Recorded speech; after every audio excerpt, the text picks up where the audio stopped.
সকাল হয়ে গেছে তো ও না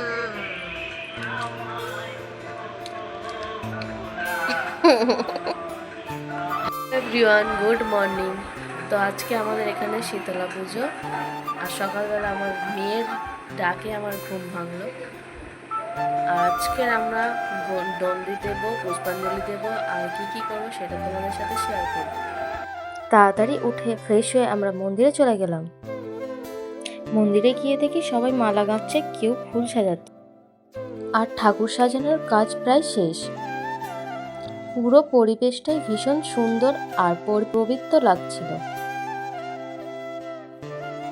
কিছুক্ষণ থেকে আমি বাড়ি ফিরে এলাম স্নান করার জন্য। স্নান করে আবার মন্দিরে গেলাম, কারণ পুজোর ফল কাটতে হবে। এটা আমরা প্রতি বছর সবাই মিলে করি, খুব মজা হয়। আজ তরমুজটা কাটতে কিন্তু অনেক কষ্ট হলো।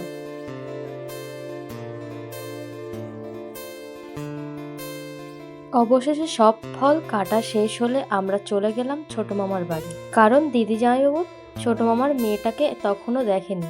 কুচকুচ জন্য জামা নিয়ে ওকে দেখতে গেলাম। আর এই যে আমার মেয়ে, প্রচণ্ড খুশি ওকে দেখে।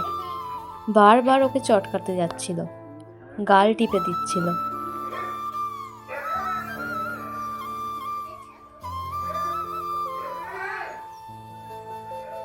ওখান থেকে ফিরতে একটু দেরি হয়ে গিয়েছিল, তাই বাড়ি ফিরে তাড়াতাড়ি আগেই শাড়ি পরে নিলাম। তারপর পায়ে আলতা দিলাম। এরপর আমরা দণ্ডি দিতে বেরিয়ে পড়লাম। দণ্ডি শুরু হয়ে গেছিল প্রায় 4:45, কিন্তু আমরা একদম পিছনে ছিলাম বলে আমাদের দণ্ডি শেষ করতে প্রায় 5:30 বেজে গিয়েছিল।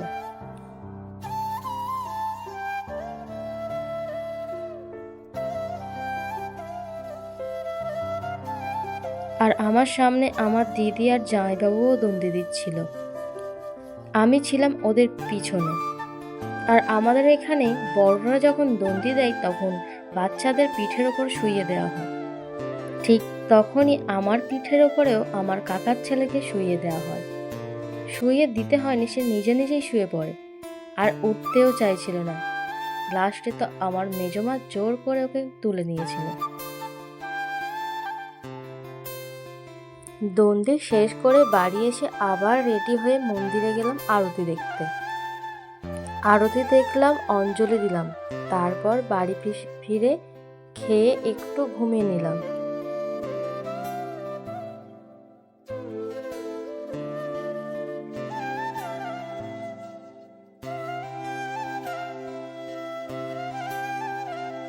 সন্ধ্যা হলে আবার রেডি হয়ে বেরিয়ে পড়লাম।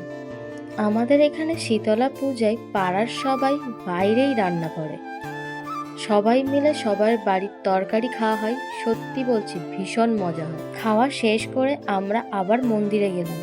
তখন সেখানে পাঁচালি গান শুরু হয়ে গিয়েছে। বসে বসে গান শুনছিলাম, হঠাৎ দেখি কিছু চৌবাচ্চা ফুল ছড়াছড়ি করছে। আমি বারণ করলাম, তবু ওরা শুনল না।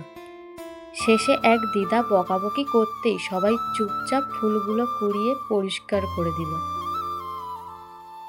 এই যে দেখো, যেমন কর্ম তেমন ফল। প্রথমেই বারণ করেছিলাম করিস না এরকম, তাও করলো। দেখো এবার।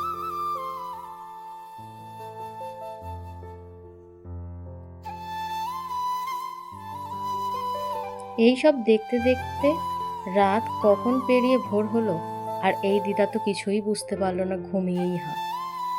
আমি সাধারণত শীতলা পুজোয় রাত কোনো বছরই জাগি না, কিন্তু এইবার পুরো রাত জেগে থেকেছিলাম। পাঁচালি গান শেষ হলো আর সবাই মিলে নাচ শুরু করা হলো। এইভাবেই আনন্দের মধ্যে আমাদের শীতলা পূজার দিনটা কাটলো। আজকের ভিডিও এই পর্যন্তই। ভিডিওটি ভালো লাগলে লাইক, কমেন্ট অ্যান্ড সাবস্ক্রাইব করতে ভুলো না। দেখা হচ্ছে পরবর্তী একটা ব্লগে। টাটা।